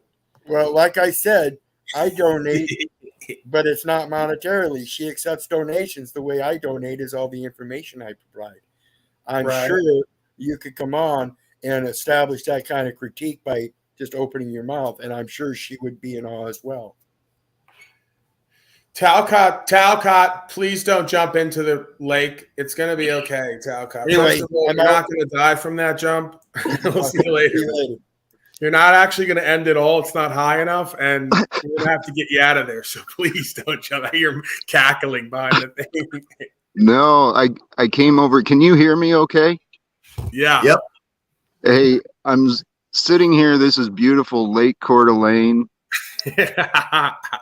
Hey, guys. Something about your voice always brightens my day up a little bit, Talcott. It's small doses, of course. Like Hold on. 5 minutes of Talcott a day, I'm good to go. You're muted. Oh, he's out and about. You're muted, Talcott. There was a gaggle of children passing by, so it got a little chaotic and loud. Okay. Hey, here's the deal. Here's my reality where I'm at. I actually recorded a 10-minute video in my car on the way over here. Beautiful Lake Coeur d'Alene. Here is where the Washington State American Postal Workers Union is holding their convention. So these are the So I've planted a bomb at the central location, and at the perfect time, I will detonate it if the postal union does not adhere to my demands. Now, Paul Enslaved, what I need from you is, I'm telling you, this is what I expect one day, is for him to pop on here and go, I have a bomb strategically planted at the base of the UN building. Of course, I'm kidding. For entertainment purposes, no one's bombing anyone. No one's advocating for harm. I'm doing a bit. I have a bizarre mind where I imagine Talcott being like a Unabomber. And they're gone too. They're already gone, so it's not even there. So it's totally fictional. Right. Well, the thing that really kind of set into me is I got fired because my union reps and my employer thought I was crazy. And they thought I was crazy because I believed we could change the world. So I'm literally driving here. I drove over here with the clear intention, it occurred to me, to perhaps initiate a workers' movement, a revolution, a rising up against that which was. Because the people here at this convention center, they actually know the people I've mentioned in Washington, D.C. And the people in Washington, D.C. can get in contact with the other labor leaders in the nation and around the world, as well as connections to the United States government. So I'm here trying to establish credibility and convince people from my past to take me seriously so that I can introduce them to what you've been teaching, Paul, so they can understand the corruption of our economics and our government systems, because these people believe politics are real. They think their vote makes a difference. Right. So I'm here having an adventure. I thought now you are aware that's the exact thing that's going to make them think you're even more crazy, is the fact that you're trying to tell truth to crazy people. I know. It's an amazing adventure, dude. Because I'm here to establish credibility with everyone who's left me by telling truth to crazy people who are going to rebuke me immediately. Right. Brother, it worked for me. It certainly worked for me. Paul, welcome to the adventure that is Jack Talcott. You have been an amazing, inspiring, and generous part of my past experience. And hey, brother, the thought occurred to me today in regards to you and many others who are having relationship issues. Focus on the future, okay? Wait a second. What relationship issues am I having exactly? You and your dad, buddy. You and your dad. Oh, there's no relationship there. That's what threw me off. Well, hey. Is he talking about Jennifer? No. Can we talk about me, Jack? Can we talk about me? It's always Paul. People I What about have me? relationships with, there's no problem. People who are in dis-ease and broken, I can't have a relationship with, and that's okay. You know? I love you, Paul. Hey, the point is, the past will work itself out when we focus on the future, right? I'm not coming to these guys wanting anything more from the past. They don't owe me nothing. I owe them. They helped me separate myself from the slavery I committed myself to before. Well, that's a good perspective to have. The key in this life is adopting a true perspective that also works for you and others. So, yeah, we can thank them. Thank you for revealing to me how, like, lack of caring and lack of value holding that you are, right? You don't hold any care, any value. You really don't want to co-create anything better. You really don't want to change. And when I stepped up and said I would help, even if I was crazy, I was still caring. So you showed me, crazy or not, you don't care. Therefore, I can't care for you. So thank you for setting me free. The Tao says, don't live and work with men and women who don't care. You know? True. But there is another alternative that I've been playing with. I'll care enough for everybody. They don't have to care. I'll care. And you know what? We'll fix the world around them. They can stay asleep and fucking bitter, and they can stay confused. And all of a sudden they'll wake up one day and holy shit, everything has changed. And you know what, Paul? I think we're going to make that come true, brother. Hey, I'm going to go in and see where this day leads me, okay? All right, go get a refreshment. Good, you. God bless. Peace. All right, Talcott. Again, he's almost got me speechless, this Jack Talcott character. I implore Jack Talcott to continue on his purpose as he sees it. I will not allow my jaded negativity to interfere. He, like we all, will learn for ourselves where we're supposed to be, when we're supposed to be there, doing what we need to do. So, I appreciate his enthusiasm and his zeal for life and the truth. I don't think it's going to be well received by these people. Whether it needs to be or not is the question to Jack, right? Do you need these people to validate what you know? Do you need to be well received by them? I don't need any of it. Again, be the change you want to see in the world. It's a long game. Keep doing that, and whatever's going to happen from that's going to happen. I don't need these people to save themselves and to stand for truth. If they like slavery, I love it. I'm not going to force the truth, life, and way upon them. They're going to force their evil upon me and everyone else one way or the other. So I'm not choosing to be a part of it any longer. It's that simple, right? You just have to choose to not be a part of co-creating it as much as possible and creating what you know to be a better outcome as far as you can perceive it. Then let go of the rest. I have no desire which would cause me suffering. I can't change the world. I can only change me and do what I know how to do the best way I know how to do it.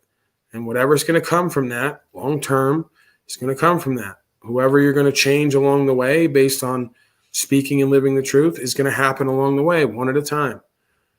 So, you got to kind of, as far as I see, ride that line. You can't be too egoic and ambitious.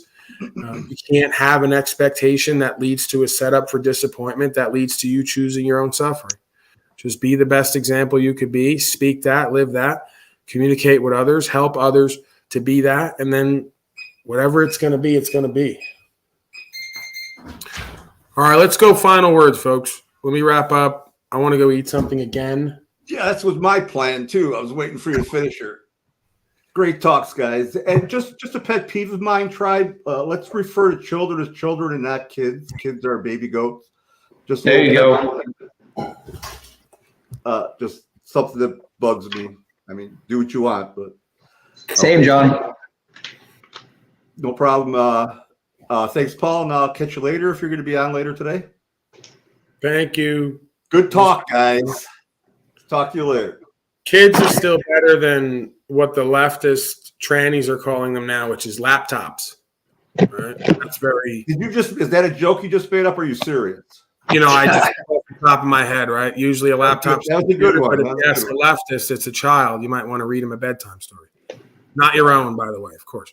But yeah, horrible, morbid sense of humor I have. You don't joke about pedophilia. It's not funny. Kind of truthful. Unfortunately. They'll get more upset about me joking about pedophilia than them actually being a part of paying for it and enacting it and sending their kids there to be part of it. That's what really sucks, to know this fucking shit is going on and we can't do a fucking thing about it. Oh, there's no way I could do a lot of stuff about it. Watch me. Dare I have a child, they ain't going to be there. And if they are there and it's going on, you're going to see what I'm going to do about it. Okay? That's why they don't want me there. You know, and I don't know what they're going to do with no security. You got little dweebs walking in, shooting the place up for 45 minutes at a time. So what are you going to do if I show up and my child's on your lap and you look like me with a wig on? I'm going to take the wig off your head and grab you by the back of the neck, as I'm supposed to. All right, you can charge me with some misdemeanor assault bullshit. That's fine. You know, but you tell me what we can't do about anything, and I'll tell you they shouldn't be there, let alone allowing it to go on while they're there. That's their fucking fault and problem. You got a bunch of punk-ass, cowardly men who wouldn't stand for motherfucking thing, not even their own children. So, you know, I ain't that. Besides, the next time Paul walks into that library, he's going to ask that librarian to pull his children's book off the shelf and read it to him. She's going to be like, why? He says, well, I'm the author. Oh, really? And then next thing you know, he's autographing the books for them, and you bring the kids in. Here's the author of the children's book here. Right. Maybe I write a children's book and then I offer to do story time at all the libraries. At that library. Right. You go back there. Oh, man, by the way, I didn't tell you, but see that book on the shelf there? Why don't you pull that out? See, that's me. See this smiling white gorilla on the back cover of the sleeve? Look familiar? Right. Anyway, it's just fun things I was thinking while you're in the library. It's like, how many of those books, you know, it'd be cool if you walked in there and they're giving you a lip. You're like, but wait a second, why don't you pull that off there? I'll give you an autograph. Well, they always call me a druggie now. That's the new theme. We cycle themes every few months. It's like false flags. You know, we cycle the themes. So lately it's been druggie. So instead of drag queen, I'm the drug king. I mean, if they could stand on being a drag queen and putting a child on their lap, surely I could stand on being a drug king. So the funny thing is, I got a great library because, decades ago, there used to be a place that got discarded library books. And the discarded library books are the best because they're never going to be back in the library again. Some are new editions, but most are just the things they didn't want people reading. So I got tons of those. But yeah, I asked her where the adult book section was, and she didn't quite understand what I meant. No, they didn't. Only. She thought I meant with words. Yeah, those are tricky to find there in the libraries. However, there are tons of these Dianetic books, but you know the Scientology. Not Billy Gates' library. I've heard a lot of reports that he has his own private library, and there's plenty of interesting adult material in that library, in that archive. But of course, all the stuff that's illegal is owned by the servants, not. Well, this is going back like VHS time. They had none of that stuff there, because VHS. But that being said, the Scientologists would always go into libraries and slip their books in the shelves, even though they're not supposed to be there. So, people don't do that anymore. That was back in the 70s, but people don't read again. But now there's like pirate radio and other ways of getting ideas into the people that are willing to accept them, reading, watching. Just a thought. Oh, I think he's vacuuming. No, he's not. Sir, if you're going to unload trucks at the dock, I appreciate if you put everything on mute. Thank you. He's got bay doors opening and closing, Yeah, I'm going to take off and go get dinner, guys. Hey, Paul, I wanted to, next time, do a Google search, type flat earth backwards into the search and just see where it takes you. Type flat earth backwards, earth flat. Type it backwards, the word backwards into your search bar and see where it takes you. You're going to freak out. Okay. They know. Be careful. I'll talk to you guys later. All right, I'll see you later. Bye. Don't do it on this laptop, Paul. OnlyFans account. Go ahead, sir. I got to keep it short because I know you got to get something to eat. Surprisingly enough, I saw Talcott's presentment on I think Jeffrey's stream was the other night, and let me tell you what a difference I noticed in him, the way he managed himself around them, and the words he actually said. And for some reason, it seemed more genuine than I see here. He actually stopped and like almost stuttered or was thinking about original words, which I rarely see here. Here he delivers flawlessly, smooth flow. There, it actually seemed like he was stretching for original thought. It seemed like a progression just from habit of being here.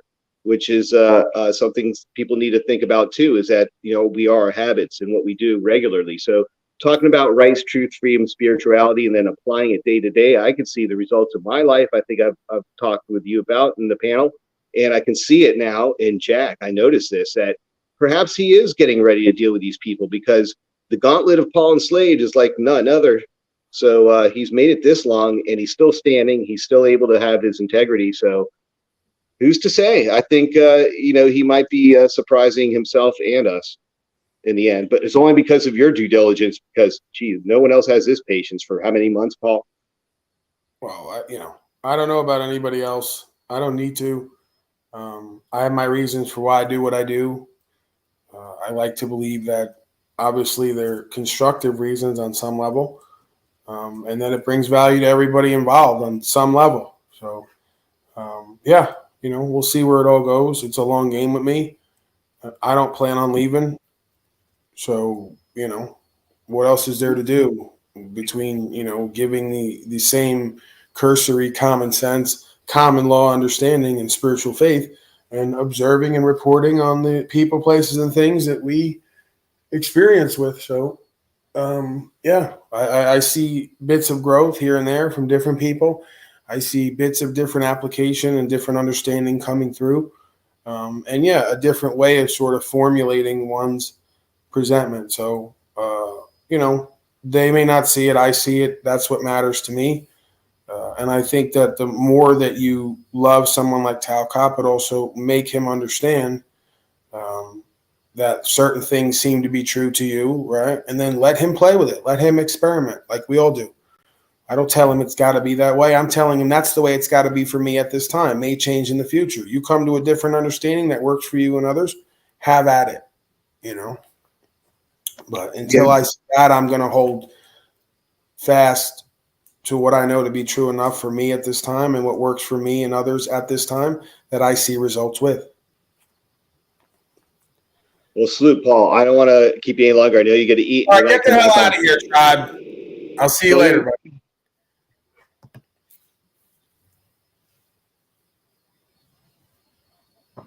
I guess so much for the Tao Te Ching, because you had it in your title there, but we'll do it later.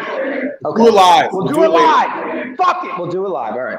All right. Later or tomorrow morning, because folks were asking for that, and I can't talk about it and actually have folks want to hear it and not either read it or play it. So if folks want to hear that and they're into it, I'm going to play it. And then they'll tell me I was bored. It was boring. Whatever. Yeah, that's going to happen. That's going to happen. So, all right. But I'll be here. All right. We love you, Sean of Source. Get some Peanut Power. Everybody. Right. All right. Get the hell out of here.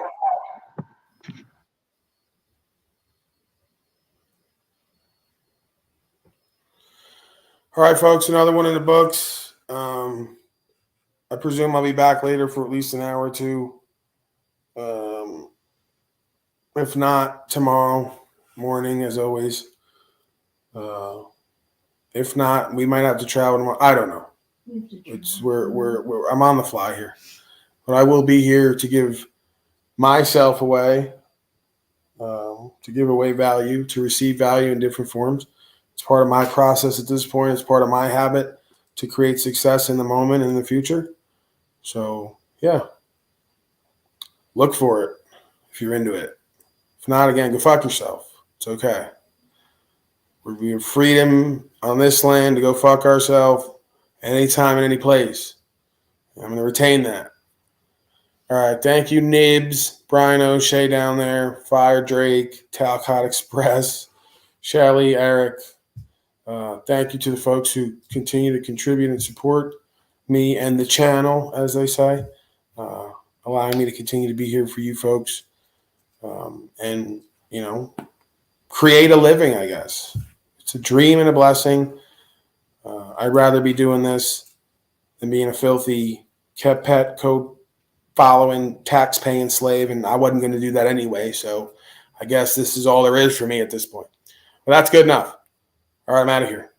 Peace and blessings. Stay safe. More importantly, stay free.